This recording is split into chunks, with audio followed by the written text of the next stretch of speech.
বলছি বাবা, এই যে তারকেশ্বরতে বাবার মাথায় যে জল ঢালতে যাওয়া হয়, সব গঙ্গার জলই কিন্তু শেওড়াফুলি ঘাট থেকেই নেওয়া হয়। তাই এমন কোন ঘাট আছে যে ঘাট থেকে মানুষ ভক্তরা বাবার মাথায় জল ঢালার জন্য শেওড়াফুলির কোন ঘাট থেকে জলটা নিলে একটু সুবিধা হয়? অ্যাকচুয়ালি শেওড়াফুলি যতগুলো ঘাট আছে সব ঘাট থেকেই জল তোলা হয়। মেন ঘাট হলো নিমাইচিত্র ঘাট। নিমাইচিত্র ঘাটের পর হলো শেওড়াফুলির নিস্তারণী ঘাট আর তারা মন্দিরের তারাঘাট। এখানে গোটা রাত্রি যাত্রীতে ভর্তি। নিমাই তীর্থ ঘাট সকলের কাছে শ্রদ্ধা এবং পছন্দের এক নম্বর ঘাট। নিমাই তীর্থ ঘাট তারকেশ্বর যাওয়ার উদ্দেশ্যে বাবার মাথায় গঙ্গা জল ঢালার জন্য যে গঙ্গা জল আমরা শেওড়াফুলি থেকে কালেক্ট করি, তা বেশ কিছু ঘাট রয়েছে শেওড়াফুলিতে। তার মধ্যে উল্লেখযোগ্য নিমাই তীর্থ ঘাট এবং আরেকটি ঘাট রয়েছে তারামা ঘাট। এই তারামা ঘাট আপনি কেন আসবেন তার জন্যই রয়েছে এই পুরো প্রতিবেদনটা। আমি আপনাদেরকে তারামা ঘাটের সম্পূর্ণ এবং শেষে নিমাই তীর্থ ঘাট আমি আপনাদেরকে সম্পূর্ণটা দর্শন করাবো। চলুন তারামা ঘাটের বিশেষ কিছু তথ্য আমরা কিন্তু জেনে নিই। নমস্কার, আবার একটা নতুন ভিডিওতে আপনাদেরকে স্বাগত জানাই। সামনেই তারকেশ্বরে জল ঢালা আসছে, তো আপনারা তো জল ঢালতে গেলে তো নিশ্চয়ই অবশ্যই আপনাদেরকে শেওড়াফুলির গঙ্গার ঘাট থেকে নিতে হবে।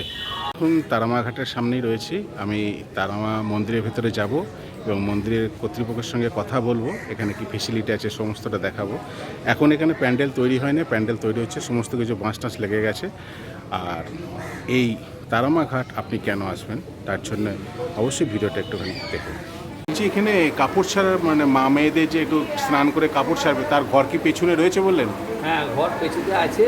কাপড় ছাড়া ঘর বলে একদম গেটেতে নাম লেখা আছে, দরজাতে। এই মায়ের মন্দিরের পেছনে? হ্যাঁ, মায়ের মন্দিরের পেছনে। মানে পয়সা টয়সা কিছু নেওয়া হয় নাকি? না না না, আচ্ছা, ওর জন্য কোনো পয়সা লাগে না। নয়।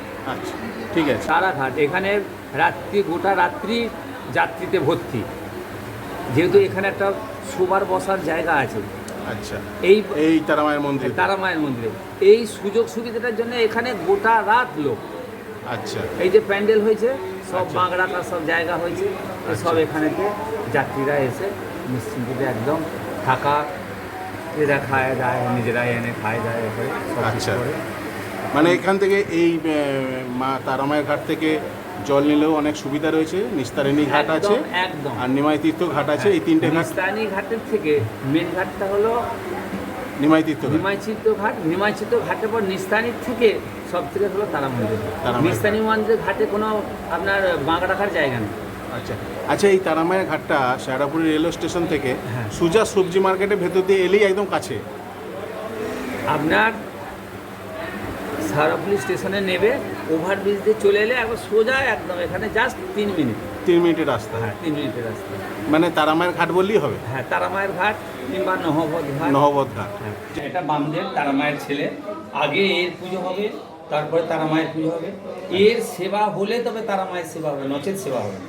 আচ্ছা, খুব সুন্দর। মায়ের মন্দিরের পাশেই হ্যাঁ। বামদেবেরও মন্দিরটা রয়েছে। আগে ছেলে, তারপরে মা। তারপরে মায়ের ছেলের সেবা হবে, তবে মা সেবা করবে। ছেলের পুজো হবে, তবে মায়ের পুজো হবে। একদম। আর উপরে তো তারা মায়ের ছবিও রয়েছে। রাজবাড়ির শ্মশান। মানে একদম গঙ্গার ধারেই তো? হ্যাঁ গঙ্গার ধারেই তো এটা? হ্যাঁ, এটা এখন জোয়ার চলছে তাই, নাহলে ধ্বংসাবশেষের তলায় পড়ে আছে এখন। আচ্ছা, চিতা? হ্যাঁ, চিতার ধ্বংসাবশেষের তলায় পড়ে আছে। ওই যে পৌরসভা থেকে একদম এই যে হ্যাঁ, মেনশন করা আছে। হ্যাঁ, লেখা রয়েছে। ওই দেখুন, নহবত ঘাট, শেওড়াফুলি, হুগলি। আচ্ছা, মানে এটাই এক সময় চিতা ছিল? হ্যাঁ, এটা চিতা ছিল। মানে পরে কালের নিয়মে ধ্বংস হতে হতে গঙ্গার তলায় তলিয়ে গেছে। খেয়ে নিয়েছে। তারপরে? যার জন্য এখন ওই যে দেখছেন না, গঙ্গা ধার বাঁধাই হচ্ছে সব। আচ্ছা, ঠিক আছে। নমস্কার বাবা। বাবা, একটু নামটা বললে ভালো হতো। নাম কি শুনে কি হবে? আমার নাম বিশ্বনাথ নাথ। মানে আপনি এই তারামা মন্দিরে? এই মন্দিরের প্রতিষ্ঠা আমার দিকে সব কিছু হয়েছে। এটা আগে রাজার শ্মশান ছিল তো আগে। আচ্ছা, সেই শ্মশান তারা আমার বিরাজ করছে নিয়েছিলাম। এখানে মায়ের নিত্য ভোগ হয়। এখানে বছর দুটো উৎসব হয়, একটা কৌশিক অমাবস্যা, একটা মাঘী পূর্ণিমার বার্ষিক উৎসব। এই দুটোই মায়ের বড় বড় উৎসব হয়। কৌশিক অমাবস্যা এক রাত্রে, মাঘী পূর্ণিমা 5 দিন 6 দিন উৎসব চলে। ভান্ডারা আছে, যাত্রা। আচ্ছা, মায়ের মন্দির কখন খোলা হয়? সকালের দিকে? 6টা থেকে 1টা পর্যন্ত খোলা থাকে। সকাল 6টা থেকে? হ্যাঁ, একটা? বিকাল 5টা থেকে 5টা থেকে রাত্রি একটা 9টা আচ্ছা, এই ঘাটেতে মানে সমস্ত কাজকর্মই হয়? হ্যাঁ, সব রকমই হয়। শ্রাদ্ধ টাদ্ধ, বাৎসরিক? হ্যাঁ, বিবাহ, অন্নপ্রাশন সবই হয়। অন্নপ্রাশন, বিবাহ সবই হয়, বাৎসরিক কাজও হয়, শ্রাদ্ধ কাজ সবই হয়। আমাদের পরবর্তী ঘাট নিমাই তীর্থ ঘাট, মানুষের ভালোবাসা এবং শ্রদ্ধার ঘাট নিমাই তীর্থ ঘাট। নিমাই তীর্থ ঘাটে এখন বর্তমান সময়ে বেশ কিছু পরিবর্তন লক্ষ্য করা গেছে। তারকেশ্বরের জল ঢালার উদ্দেশ্যেই নিমাই তীর্থ ঘাটকে নতুন করে সাজিয়ে তোলা হয়েছে। প্রত্যেকটা জায়গায় স্টিলের রেলিং এবং নিচেতে মার্বেল টাইলস বসানো হয়েছে, যাতে ভক্তদের কোনো অসুবিধা না হয়। সেই দিকে সজাগ নজর রেখে প্রশাসন থেকে আরম্ভ করে প্রতিটি মানুষ নিমাই তীর্থ ঘাটের প্রতি শ্রদ্ধা জানিয়ে প্রত্যেকেই সহযোগিতার হাত বাড়িয়ে দিয়েছে। নতুন রঙে সাজানো হয়েছে নিমাই তীর্থ ঘাটকে। আমি আপনাদেরকে ঘাটটা সমস্তটা দেখাবো, আপনারা সম্পূর্ণটা দেখুন।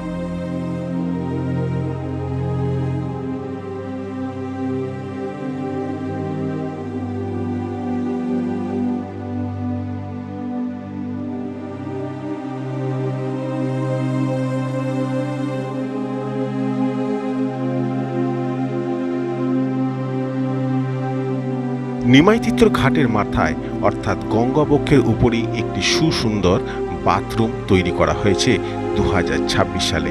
আজকের দিনই তা উদ্বোধন করা হবে। আপনারা দেখতে পাচ্ছেন একদিকে মহিলা বাথরুম এবং একদিকে পুরুষ বাথরুম।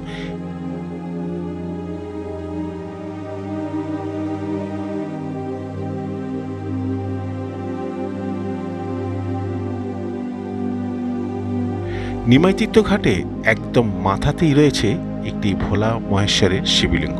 আপনারা যে সকল ভক্তরা তারকেশ্বরের উদ্দেশ্যে বাবার জন্য জল নিয়ে যাচ্ছেন, প্রত্যেক ভক্তই কিন্তু এখান থেকে গঙ্গা জল নিয়ে প্রথমে এই মন্দিরেতে এই বাবার মাথায় প্রথমেই জল ঢালা হচ্ছে, তারপর আবার পুনরায় জল নিয়ে তারকেশ্বরের উদ্দেশ্যে যাত্রা আরম্ভ করা হয়। বর্তমান সময় থেকে শ্রাবণ মাসের সম্পূর্ণ যতদিন বাবার মাথায় জল ঢালা হবে ততদিন পর্যন্ত এখানে প্রশাসনিক টহলদারি থাকবে এবং সিসি ক্যামেরার দ্বারা সম্পূর্ণটা পরিলক্ষণ করা হয়, কারণ এখানে দেখলাম প্রত্যেকটা জায়গাতেই কিন্তু সিসি ক্যামেরা লাগানো হয়েছে।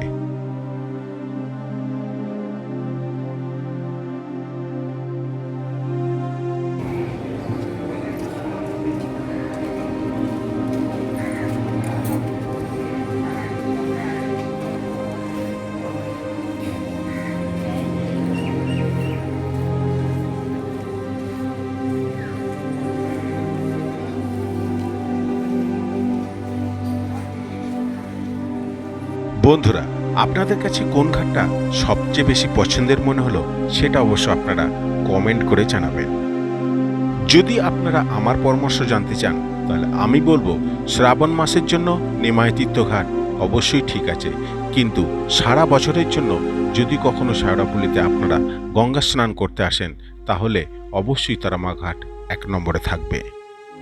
বন্ধুরা, আপনাদের কাছে বিশেষ এক অনুরোধ, ভিডিওটা আপনাদের কেমন লাগলো অবশ্যই একটা কমেন্ট করে আমাকে জানাবেন, আর ভিডিও ছেড়ে যাবার আগে একটি লাইক এবং বন্ধু বান্ধবদের কাছে ভিডিওটা অবশ্যই একটু শেয়ার করে দেবেন। আজকের মতো এটুকুই, আবার দেখা করব নেক্সট কোনো ভিডিওতে।